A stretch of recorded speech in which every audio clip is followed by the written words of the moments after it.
Shalom Bapak Saudara semuanya, puji nama Tuhan. Di kesempatan kali ini kita masih diberikan kesempatan oleh Tuhan untuk bisa menikmati hidup yang baru ini. Pada saat ini kita belajar satu kebenaran firman Tuhan. Namun sebelum itu, pernahkah kita membeli sesuatu dengan harga yang sangat mahal? Mungkin barang yang menurut kita sangat berkesan dan memang sangat kita inginkan dalam kehidupan kita. Biasanya, semakin mahal harganya, kita pasti akan menjaganya dengan baik, merawatnya, dan juga memperlakukan barang itu tidak sembarangan, karena ada nilai yang besar di balik barang itu. Firman Tuhan kali ini kita akan belajar dari 1 Petrus pasal 1 ayat 18-19. Sebab kamu tahu bahwa kamu telah ditebus dari cara hidupmu yang sia-sia, yang kamu warisi dari nenek moyangmu itu, bukan dengan barang yang fana, bukan pula dengan perak atau emas, melainkan dengan darah yang mahal, yaitu darah Kristus, yang sama seperti darah anak domba yang tak bernoda dan tak bercacat. Firman Tuhan kali ini saya mengambil tema dari tema besar kita, yaitu ditebus dengan mahal. 1 Petrus ini mengingatkan kita bahwa kita telah ditebus bukan dengan hal yang fana seperti emas atau perak, melainkan dengan darah Kristus yang mahal. Ini berarti hidup kita memiliki nilai yang sangat tinggi di hadapan Tuhan. Bukan karena siapa kita, bukan karena identitas kita ataupun jabatan kita di dunia ini, namun karena apa yang telah Yesus lakukan bagi kita semua. Namun juga Petrus menegaskan, Bapak Saudara, bahwa kita ditebus dari cara hidup yang sia-sia. Kita bisa melihat di ayat yang ke-18. Di sana artinya bahwa sebelum kita mengenal Kristus, hidup kita mungkin terlihat seperti hidup yang sangat penuh dengan kesibukan. Namun sebenarnya kita tidak memiliki arah yang tepat. Hidup jauh dari Tuhan pasti akan berujung pada kekosongan.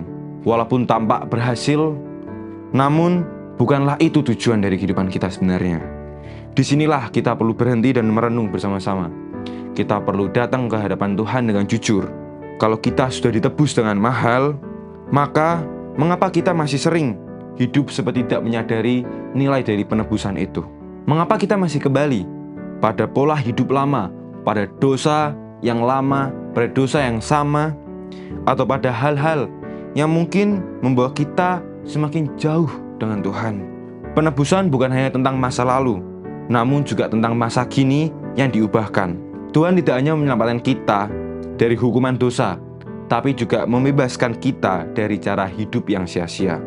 Ada hidup baru yang seharusnya kita jalani sebagai orang yang telah ditebus.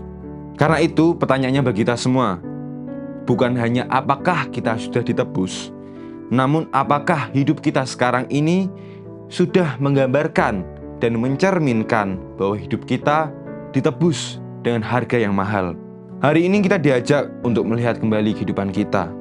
Apakah kita menghargai pengorbanan Kristus dengan baik, atau kita hanya memperingati tahun demi tahun, peringatan demi peringatan, sekedar biasa saja mengenai keselamatan Yesus Kristus, atau tanpa sadar kita membangun pola hidup kita sama seperti orang-orang di luar sana, membangun pola hidup yang sembarangan, hidup tidak mencerminkan nilai-nilai Kristus. Padahal kita sendiri dibayar dengan tuntas dan mahal oleh Yesus Kristus dalam pengorbanannya di kayu salib. Maka dari itu, setelah kita sadar bahwa kita telah ditebus dengan mahal, maka sudah seharusnya kita hidup dengan kesadaran bahwa kita adalah milik Yesus Kristus. Yesus Kristus sendiri mati bukan untuk menebus dosa kita, namun untuk menebus hidup kita. Dosa tidak perlu ditebus, yang perlu ditebus adalah hidup kita. Tuhan tahu bahwa hidup kita berharga, maka dari itu Tuhan ingin menyelamatkan kita. Karena Tuhan melihat kehidupan kita, hidup kita yang berharga ini, kita berada di dunia yang fana ini.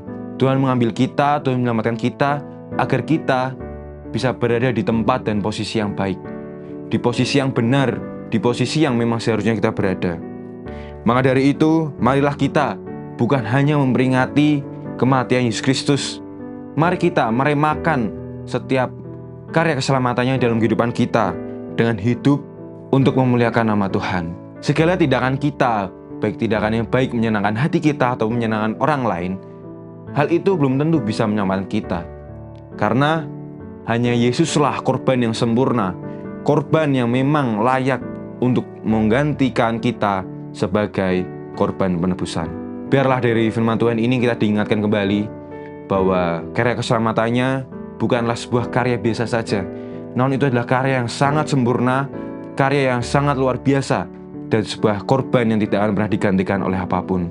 Biarlah karya keselamatannya, kematiannya menjadi pengingat akan kehidupan kita bahwa kita adalah manusia yang berharga di hadapan Tuhan.